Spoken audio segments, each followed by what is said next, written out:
Good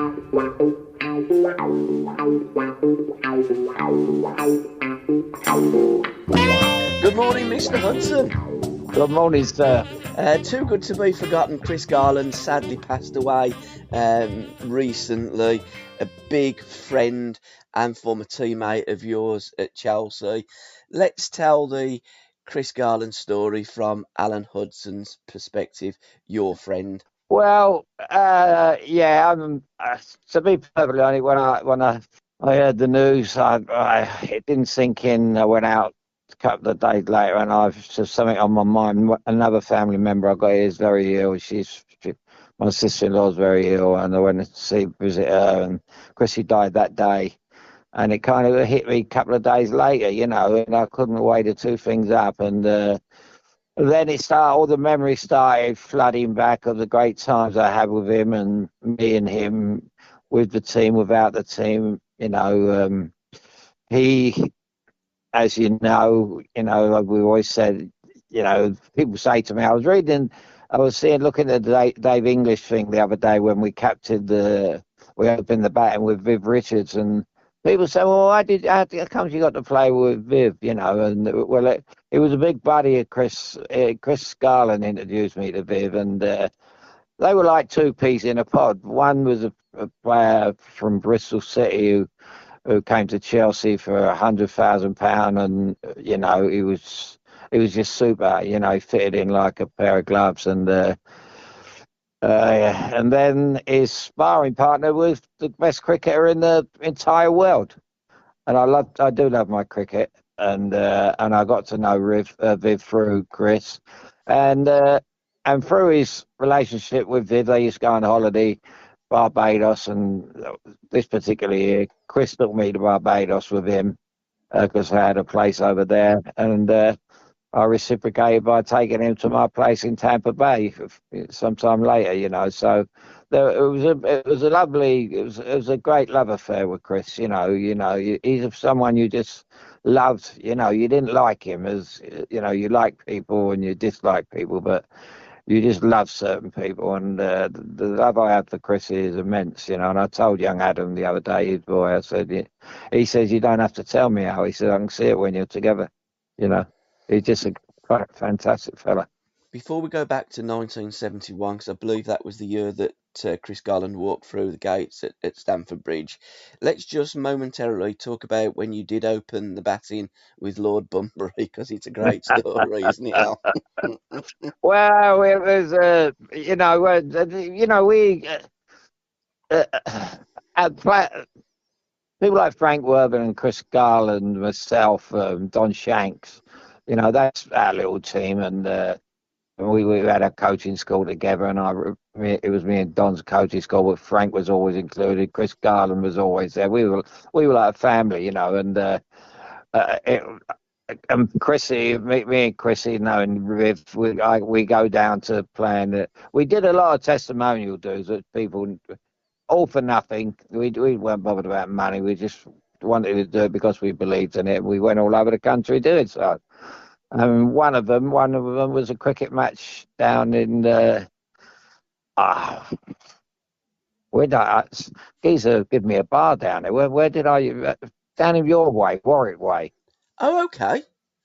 Geezer he owed me money, and somebody owed him money, and he said I'd take the bar off you, and he named it Hudson's. It was Leamington Spa. Oh, right, okay, Al.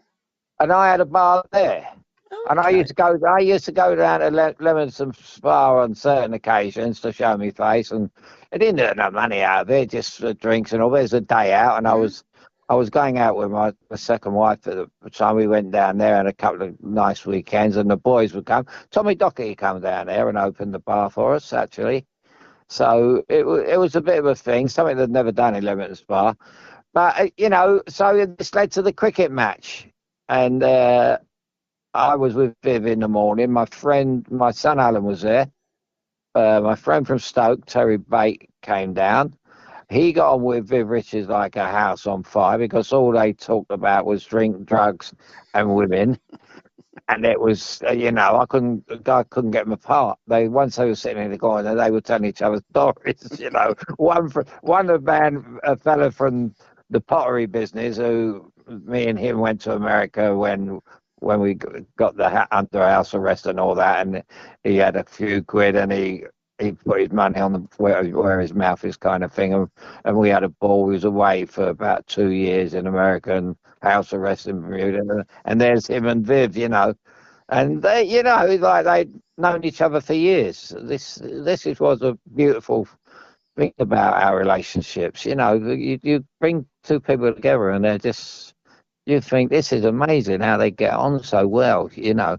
And that is, I think, the key to my life, because I wouldn't introduce lovely people to dodgy people and people I don't like. As I've just said to you, Chrissy is a totally different. We've lost a few players over the years.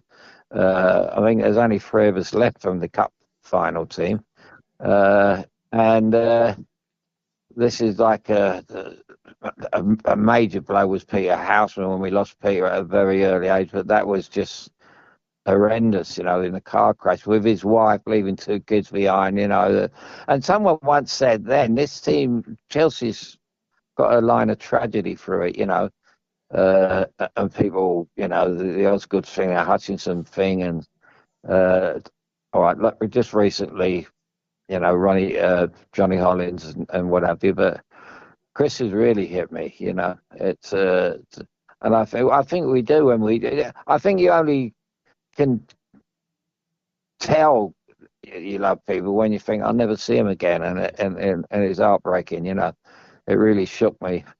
I answered somebody on the Facebook the other day. Someone put something on the Facebook when I was first time I've ever answered them and put them in their place. They said, just in a few words, they said Chris Garland was a good footballer for Chelsea, and I said, excuse me. I said Chris Garland was a human being with family, with kids, with a wife. Chris Garland is a human being, and when we go out together, and when we went out together, we didn't go out as footballers. We went out as friends. I mean, is that all you think about, Chris Garland in a Chelsea shirt? You should be absolutely ashamed of yourself. If you live your life like that, go on supporting Chelsea, and you just think of Alan Hudson in a number 10 shirt. Well, I'm more than that. I'm a person. And I live I don't want to leave this world as the best footballer in the world or one of the best footballers ever seen. I want to leave here as a nice bloke who got on, who have feelings and met some wonderful people along the way. That's my life. That's my legacy. My legacy has nothing to do with football. My legacy will be getting through the accident and getting through the hospital, getting through the operations, and being around real lovely people. And Chris is, you just don't come any lovelier than Chris. Everybody I introduced him to when we done the coaching school in Stoke, he was as popular as, any Stoke player. They just loved him. And the girls loved him, of course, because he was a good-looking boy. So what did Chris say when you opened the batting with Lord Bunbury and you didn't last that long? Did he look at you as Well, if to Chris weren't say, too bothered because he was in the bar, I think. But we had been before, and that was the morning with Viv and Terry were, I think we met in a casino or something because we were having a couple of drinks and before the game, and then we go into we're getting changed and we put our whites on, and I put my pads on, and I've looked over at David English, and I've pointed like to his pads as much as say he's me, and Viv's come in as captain, and then Viv says, right, fellas, who's going to open? So I shot my hand up first, and I said, I'd like to open. And I looked at Dave, and Dave put his hand up. He said, come on then, me and you, Al. So that was it. That was it. So he says, that's what I like to see. People want to go out there and, be professional about it. I said, there's no better professional than me playing cricket.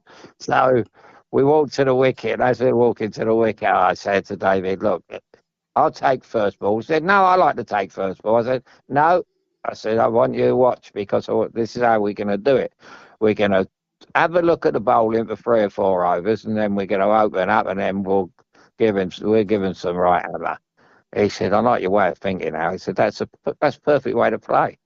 So I got to mid crease and this bowler come in, bowled at me. When I took the biggest swing at it and missed it. Third ball, second ball, third ball, fifth ball. And I took 5 almighty swings at it and didn't hit one of them. I couldn't even see it. I've been drinking all morning. Anyway, he gave me out after the fifth ball, I think, and I walked off. And David stood on the other end looking at me walk off. And I was giving him all these signs, what happened, He would come to me, what was that talk about? What was the talk about? And it was great. His face, he couldn't wait to get off to see me in the bar after. And so, he might have worked with the Bee Gees and all that, but, he never worked with me. What was Chris like at cricket? Was he a batsman? Was he a bowler? I know the connection is Viv Richards, and he it was his Yeah. mate. So was he a social cricketer, or did Chris take it serious? No, Chris was a social cricketer. Yeah. I mean, I couldn't take. Once I knew I mean, I was a good cricketer at school, but once I knew I couldn't compete at that level, it became so totally social. I don't try and pretend to be anything that I can't be. And I found out at school one day I was playing for West London with my friend Bill Boyce, and who's obviously he was the one whose uncle played. For the West Indies, Keith Boyce, who played for Essex, and my mate was Little Orville, who we named Bill, and I just batted with him one day, and this fast bowler came in and bowled at me, and I didn't see it. Mm. I didn't see it, and I can't blame Drink for that because I was a schoolboy, and I thought not for me. That could have knocked my head off. Took my eye out. So I just couldn't see it. I've never seen anyone. But so I watch cricket now, and how these, that's like people when they go to Wimbledon. They say, if you've ever been to Wimbledon, you just don't believe the way these tennis players pick up the balls. And I experienced that. I went to Wimbledon once, but cricket was a different ball game because you get a cricket ball in the face. That we were speaking the other day about. I was speaking to somebody. I was at the Oval one day when someone whacked the ball at Brian Close and hit him on the head from about 6 yards, and it went up in the air. Someone caught it, and he fucking ran over and grabbed hold of him. Yeah. And he just rubbed his head as if it was nothing, These, but obviously today that's why they wear the helmets. But no, Christie was very much when it come to especially charity things tonight. Nobody really took it that serious. It was all fun, But and that's basically what Chris was all about. It was, and take away the 90 minutes when he was he was the bloody good player. He was very underrated. He came to Chelsea at the wrong time, really. We were kind of him and Bill Garner, who was also a good player and a good lad, We were on a downfall, free fall. We was in free fall from probably after the Cup Winners' Cup. When we got beat 72, Chris was our best player. He was the best player in the 2 semi-finals, and we played brilliantly against Spurs. And he was our best player against Stoke City in the final. I in my book anyway. And he nearly got us a result there. Banksy brought him down when he was through about an inch outside the box, which would have changed the game. Chrissy always swore that it was inside the box, but it wasn't. I've watched it a million times. He's watched it a million times. We argue about it. But I wanted it to be inside the box. I wanted him to get up and take the penalty because he was super. He didn't get there. He's an unsung hero in anyone. And when I see that thing on from Bristol City the other day, I thought that's fantastic. They've acknowledged a great lad. As I said to you earlier on, all I remember was they had a prolific goal scoring partnership in Galley and Garland, and I just didn't know. I could have passed them in the street a million times. I wouldn't know them, but when I see Chrissy walk through the door, that was it for me. We just cracked it, as I do with so many people. Well, so few people, but that they seem like they're many because they're that big, and they're such a huge part of your life. And Don Shanks and I, we were going to go and visit him, but we couldn't because of the COVID. And and it was downhill ever since. It's a very sad feud. It's going to be it's a good job I'm the way I am, and I can get out and enjoy myself. But I had a drink for him the other day, and he's just a lovely, lovely, lovely man. What was your first thoughts of Chris when he walked through the door there? Because as you alluded to, you'd heard of Chris Garland, and I think it was John Gailey, wasn't it? Double G for Bristol City that were banging all the goals in. So he's arrived at Stamford Bridge, and I mean, this fella, I mean, he was a good-looking boy, golden Yeah, locked hair, wasn't he? What yeah. was his fashion sense to mirror the way that he actually looked, Chris? So when he walked through there, I'm guessing he looked $1 million, and he was a great footballer as well. He had Chris's strength, apart from his a ridiculous sense of humour from that part of the world, is he spoke funny. He didn't sound like anyone I've ever met really. And I got kind of distant relations down in Cornwall, places like that, but he just spoke differently, and he was. I think I was the first player he met because I was standing outside the offices the day he signed, and we just bumped into each other. And I heard that we made a new sign, and I looked at him and I thought it must be him. But I didn't know what to make of how he got the goals with Galley. So Galley must have been the big fella up front who he played off. I believe so. Uh, Hmm. yeah, but Chris had all the attributes. I truly believe that if I always say, talking about Waddington, if he'd have come to Stoke with me, he'd have been an even better player. Because he would have been allowed to play the way he wanted to play, rather than the way the coach wanted him to play. And he wasn't a right winger; he was stuck out on the right most times. He'd done a lot of damage in the semi-finals, but Chris was a good centre forward. He had great attributes. He had great pace. He was good in the air. He was strong. But brave as a lion. And brave, he's been very brave through this illness. He had the illness the day I met him, so he was only 23 then, 24 Hmm. then, and he had MS from then because he used to, it was like someone who'd been had it a late night the night before, and you see him got the shakes. And Chris was a little bit like that, and I knew he hadn't been out, and it's just the end of his fingers would start shaking, and then he would disappear for 20 minutes, going to the bathroom or something, and I don't know if it was for medication or whatever, or to be ill or whatever, but he never mentioned it, he never complained about it, and he was a warrior. He was and as I say, he wasn't really badly. He was great in the coaching schools with the kids and everything else. Uh, and then when we away on vacation and that, he was fine. And that disease just hits you, I suppose, at a certain stage where you're bedbound, and it's been horrendous, really.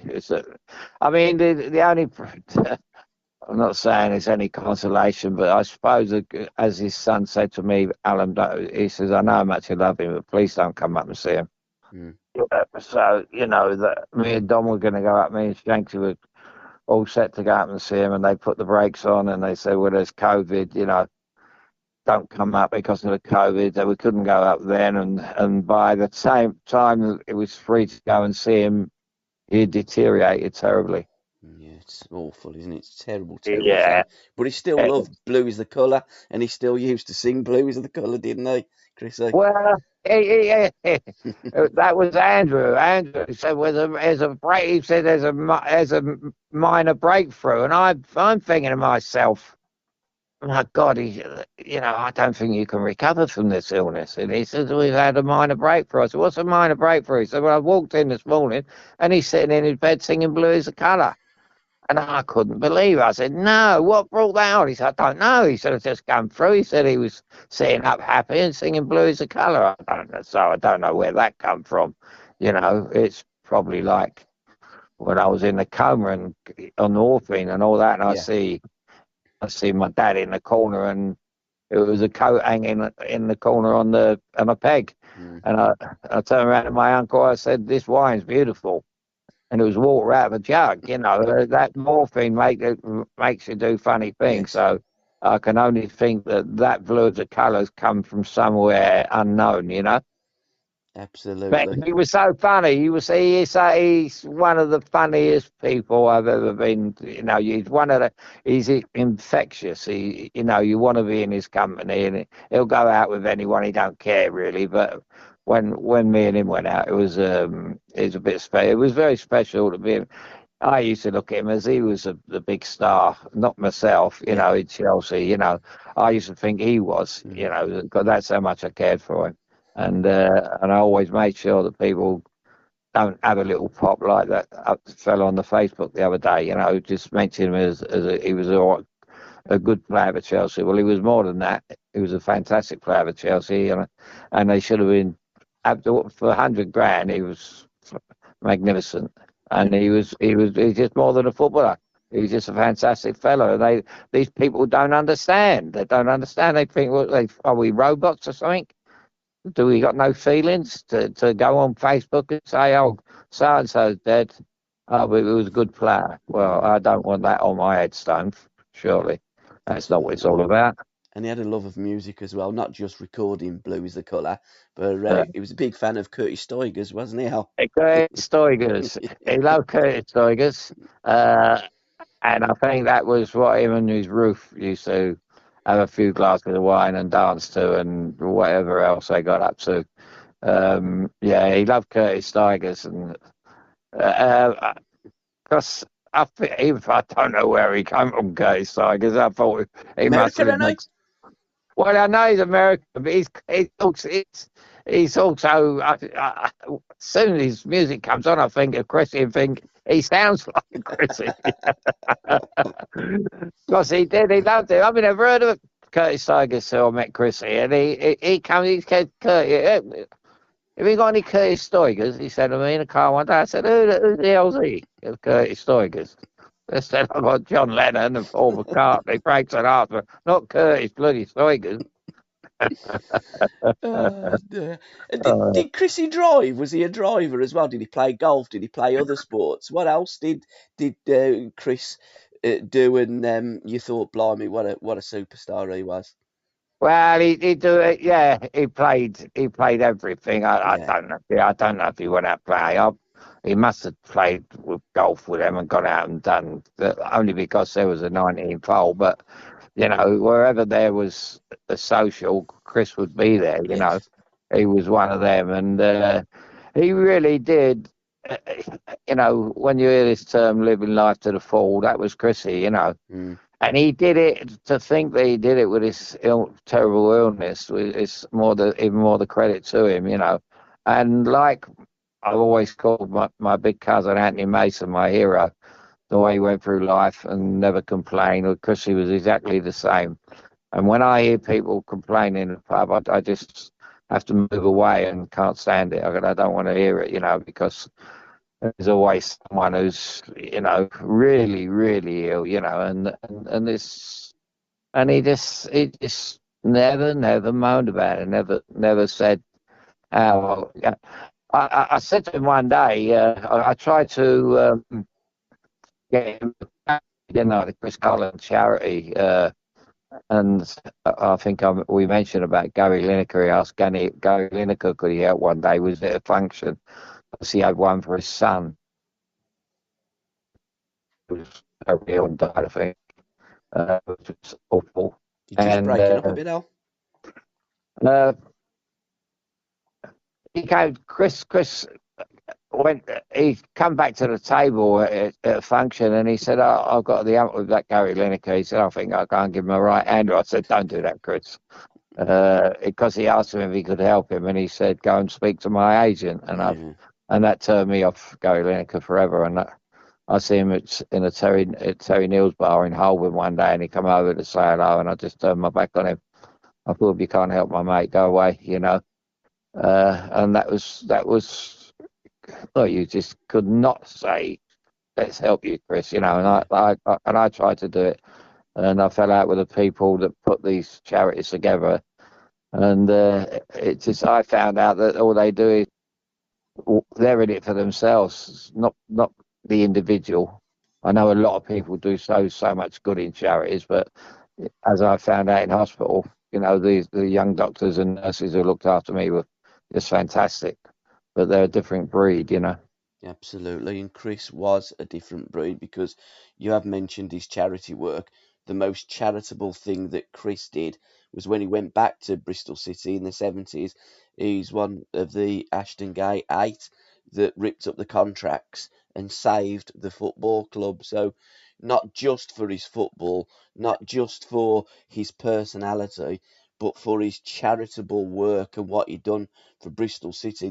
There wouldn't be a Bristol City today if it wasn't for Chris Garland and his 7 other teammates that ripped up their contracts.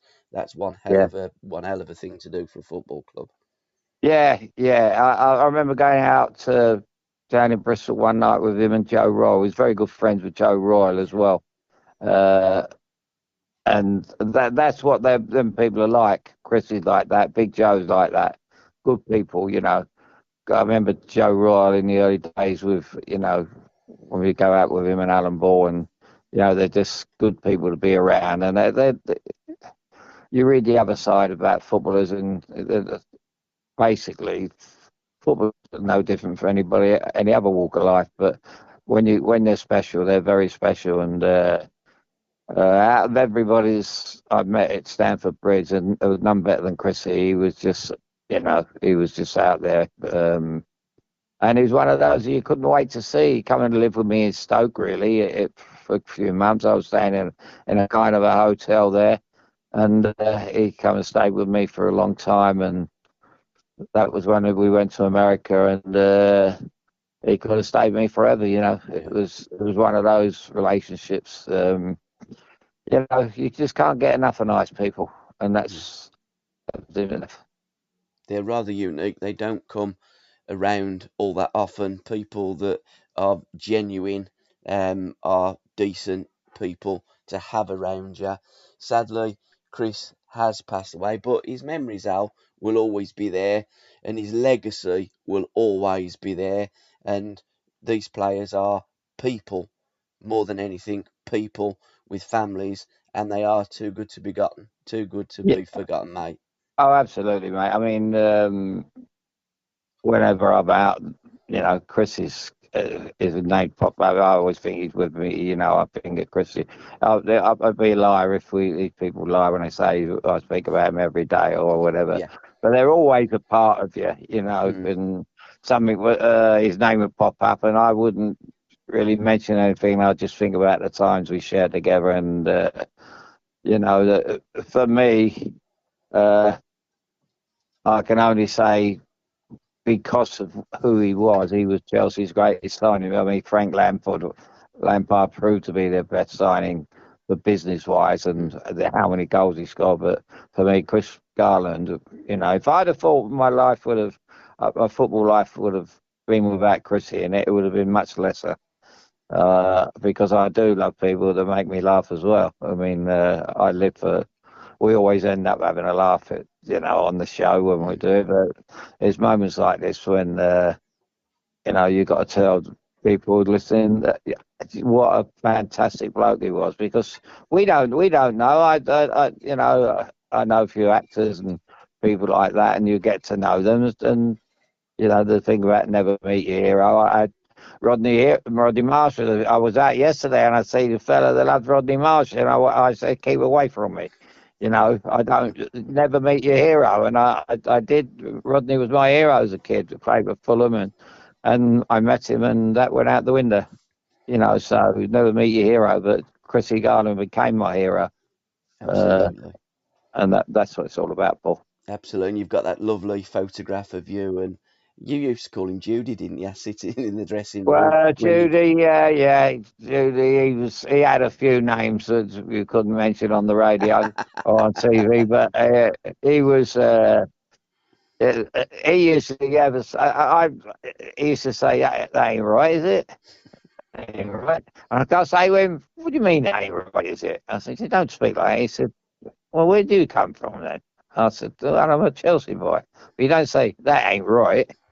And he had these little quips, and he would say things and make you laugh. And I like people that don't grow up. Yeah. It's great. And he was a kid right to the end, and he was a very bright fella as well, very very astute, very clever. Uh, and as I say, when Don Shanks, Frank Worthington, and myself, we've done the coaches school, he was fantastic to be around. Keith Burchin, of course, come down, and he was in the course with us, and it was like the Musketeers. Yeah. It was great stuff. 5 people from 5 different parts of the world, getting together and putting on that, and not for money. We got enough. We didn't even earn any money out of it. We broke level, but it was fantastic, and it was. I was speaking to my friend the other day about Chris. I said, just a shame we couldn't have kept it going. Because Some that's what happened with when we could have kept it going today in this climate, but we couldn't then. Absolutely, some wonderful accounts there, Al, of your friend Chris Garland. Sadly missed, but we won't forget him. Al, We needed. can I thank you so much for your time, mate? No, And brilliant. we Thank will you. reconvene for our usual My Life, My Music next month, mate. Yes, we will, and I hope wherever he is, he'll be happy wherever he is, making someone laugh, and even I like to believe that there is something after this, but Yeah, wherever it is, he'll be in a good place, I'm a sure. better place, a better place than what he's been in the last couple of years. I'm Bless sure. his heart. Yeah, I'm sure he will be, and I'm sure that when you meet again, he'll be up that bar saying, "Alan, I got a pint of cider for you, and let's listen to Curtis Stigers." I said, ain't right. Fantastic, Al. Cheers, pal. All right, pal. Thanks, Paul. Speak soon. Ta-ra, mate. Bye, Bye now. bye, Bye bye. bye, Bye bye. bye.